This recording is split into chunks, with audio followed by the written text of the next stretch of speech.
Assalamualaikum warahmatullahi wabarakatuh. Waalaikumsalam. Waalaikumsalam warahmatullahi wabarakatuh. Selamat siang rekan-rekan semuanya. Hari ini kita akan membahas isu yang sedang marak terjadi di Indonesia, yaitu perjudian online. Apa sih judi online itu? Judi online adalah bentuk taruhan atau permainan yang dilakukan melalui internet. Dalam judi online, permainan memasang taruhan uang atau barang berharga pada jenis permainan dengan berharap memperoleh keuntungan. Menurut Saudara Nabil, kapan sih judi online ini mulai masuk dan marak di Indonesia? Baik, untuk Mbak Cynthia akan saya jawab. Judi online itu marak terjadi itu pada awal pandemi dulu, yaitu pada tahun 2020 sampai 2021. Nah, di situ saat tekanan ekonomi dan waktu membuat sebagian orang mencari penghasilan yang instan lewat judi online. Nah, pada tahun 2022 itu pemerintah tuh sudah mulai menindak sejumlah situs, tapi perputaran judi online makin canggih dan tersembunyi. Nah, judi online itu fase kritisnya itu pada tahun 2023 sampai 2024. Dan saat ini masih berlangsung, sehingga judi online kini makin sulit dilacak karena memakai aplikasi kamuflase dan dompet digital. Untuk fakta pentingnya, lebih dari 800.000 situs judi online telah diblokir sejak 2023, tapi masih tetap banyak orang yang melakukan judi online. Diperkirakan, transaksi judi online itu bisa mencapai 100 triliun lebih per tahunnya. Seperti itu, Mbak. Oke, menurut Saudara Faisal, di mana perjudian online ini banyak terjadi? Oke, baik Mbak Cynthia, saya izin menjawab. Judi online yang dilakukan oleh PNS umumnya berlangsung secara pribadi, di peringkat pribadi, khususnya telepon genggam atau laptop yang terhubung ke internet. Aktivitas ini biasanya tidak dilakukan secara terang-terangan di tempat umum, namun di luar jam kerja, seperti di rumah, kafe, atau tempat umum lainnya, dengan koneksi internet yang dilaksanakan secara pribadi. Di lingkungan kantor pada saat jam kerja atau istirahat dengan menggunakan jaringan pribadi data seluler. Untuk menghindari deteksi dari jaringan kantor, meskipun aktivitas ini bersifat tersembunyi, dampaknya nyata bagi ASN. Adapun dampaknya yaitu kinerja ASN yang menurun akibat kecanduan, terhambatnya pelayanan publik, meningkatnya resiko penyalahgunaan fasilitas kantor. Seperti contoh kasus yang terjadi di Trenggalek pada ASN Pemkap yang masuk dalam penjara karena judi online, yang melaksanakan deposito saldo di dua situs yang berbeda. Aparatur sipil negara itu diamankan oleh unit Bidum Polres Trenggalek karena diduga melakukan perjudian online jenis pragmatik. Ia berperan sebagai penombok dengan cara melakukan deposit saldo melalui dua situs yang berbeda. Terima kasih, sekian saya kembalikan ke moderator. Baik, Faisal, terima kasih. Kemudian menurut Saudari Rindia, apa sih yang menjadi penyebab ASN banyak terjebak dalam kasus perjudian online? Baik, terima kasih pertanyaannya Mbak Cynthia. Penyebab ASN terjebak dalam judi online terdapat beberapa faktor. Yang pertama karena masalah keuangan pribadi. Nah, di sini banyak ASN yang mengalami tekanan ekonomi seperti cicilan, gaya hidup konsumtif, atau kebutuhan keluarga yang meningkat. Judi online dianggap sebagai jalan pintas untuk mencari uang cepat, padahal justru membawa kerugian besar. Yang kedua, akses mudah ke judi online. Nah, judi online bisa diakses kapan saja melalui HP.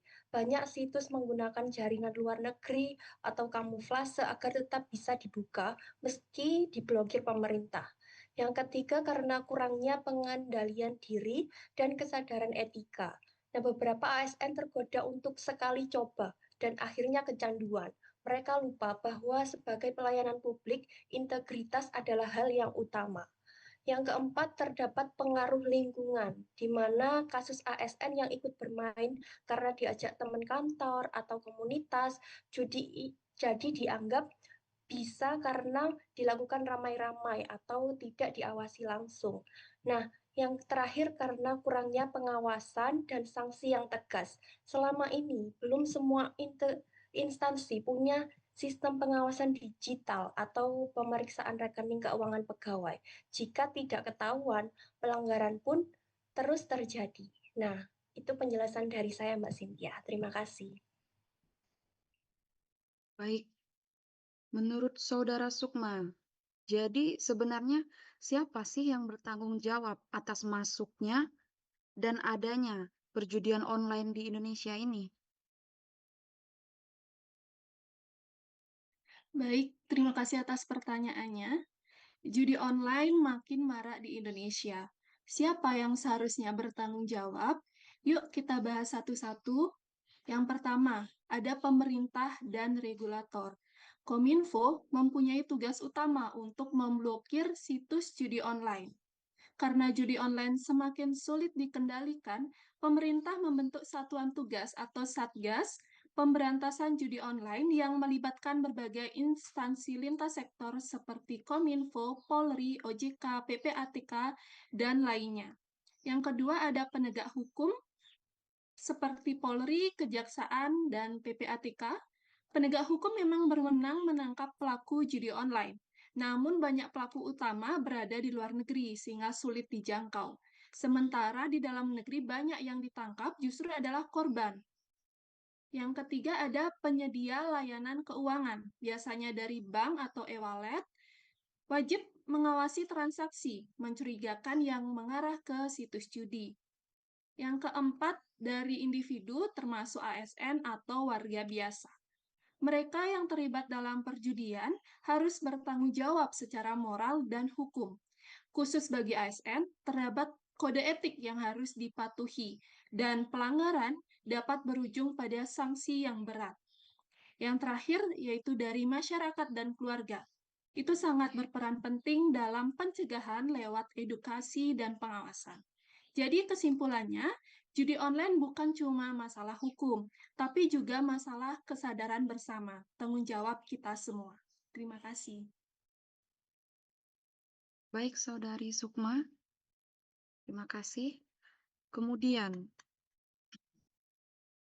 untuk Saudari Wilda, mengapa judi online menjadi tantangan dan bahaya besar bagi suatu bangsa dan negara, terkhusus bagi seorang ASN? Terima kasih atas pertanyaannya dari moderator.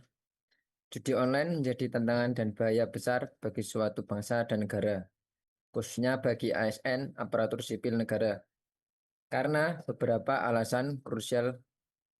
Yang pertama meliputi merusak integritas dan moral ASN. Yang kedua menyalahgunakan gaji dan fasilitas dari negara.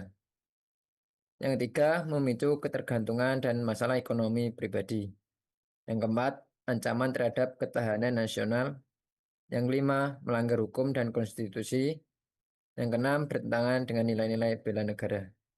Terima kasih. Baik, kemudian menurut Saudara Teguh, bagaimana peran pemerintah dalam menangani perjudian online di Indonesia, terkhusus di lingkungan ASN? Baik, terima kasih atas pertanyaannya, Kak. Pemerintah Indonesia sebenarnya telah mengambil langkah dalam menangani perjudian online tersebut, terkhususnya di kalangan ASN, dengan cara mengeluarkan surat edaran PAN-RB nomor 5 tahun 2004 tentang pencegahan dan penanganan perjudian online di instansi pemerintah. Terus juga pemerintah telah melakukan pemblokiran konten rekening terkait judi online atau apapun itu seperti iklan-iklan yang mempromosikan tentang judi online. Nah, itu semuanya sudah diblokir.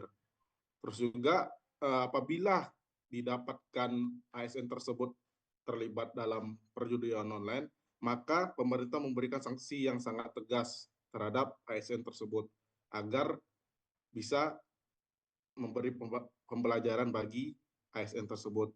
Dan yang terakhir itu pemerintah sudah melakukan edukasi dan sosialisasi melalui iklan-iklan atau media sosial yang lainnya juga tentang stop melakukan judi online terkhususnya bagi ASN.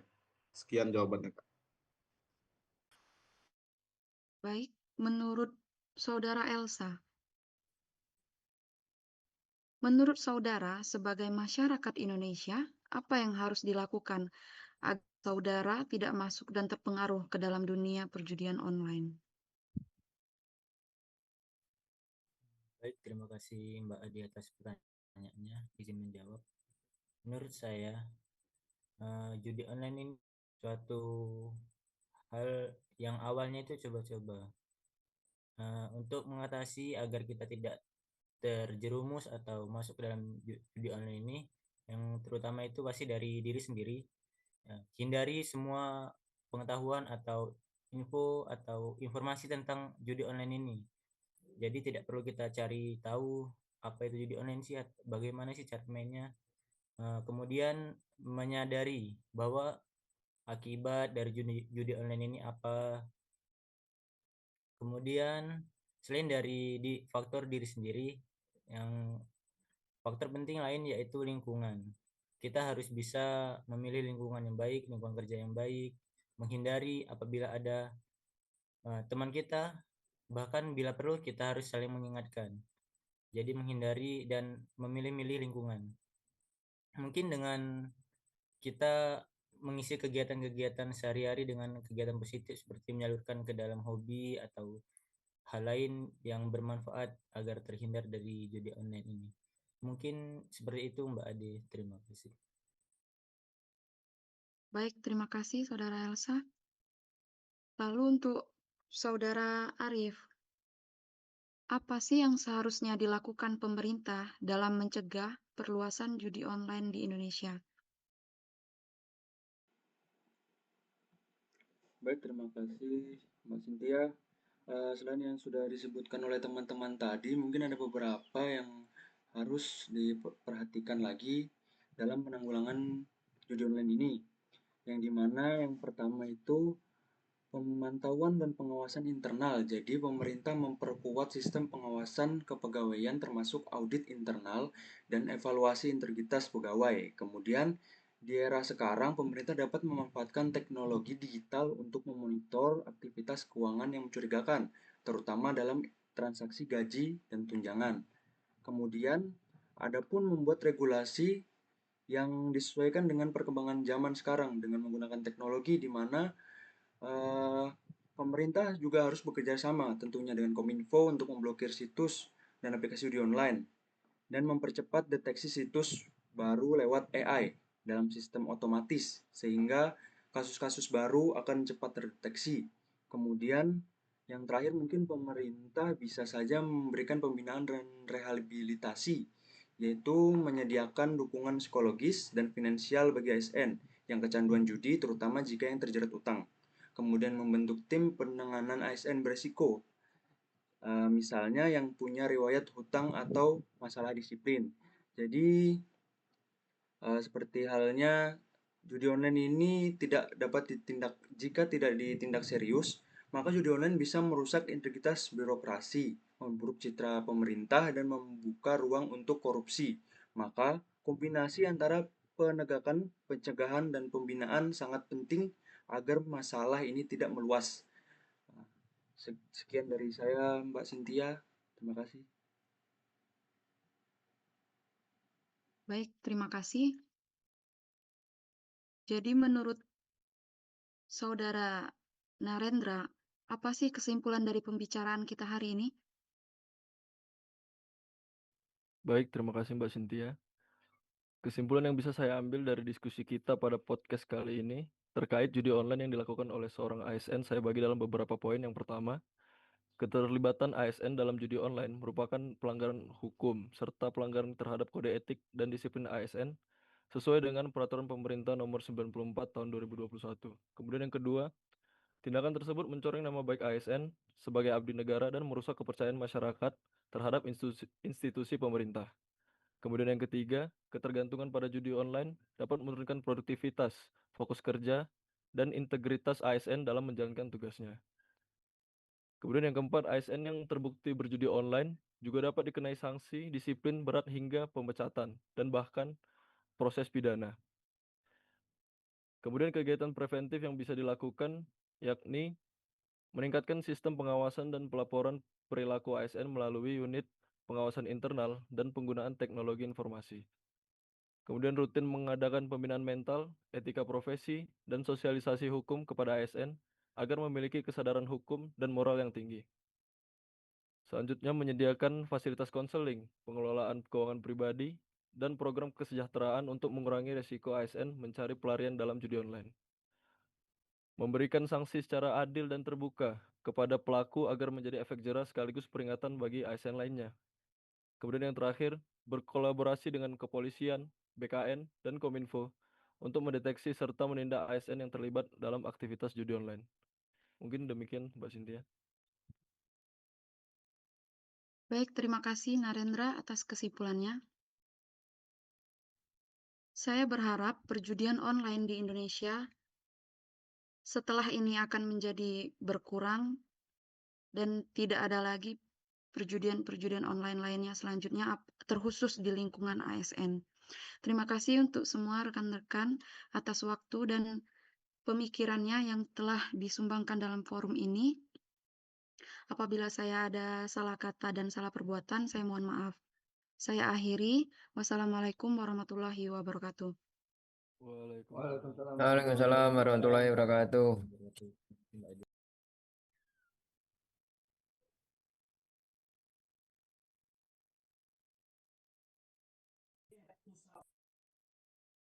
Udah berhenti kan, Riko, ya?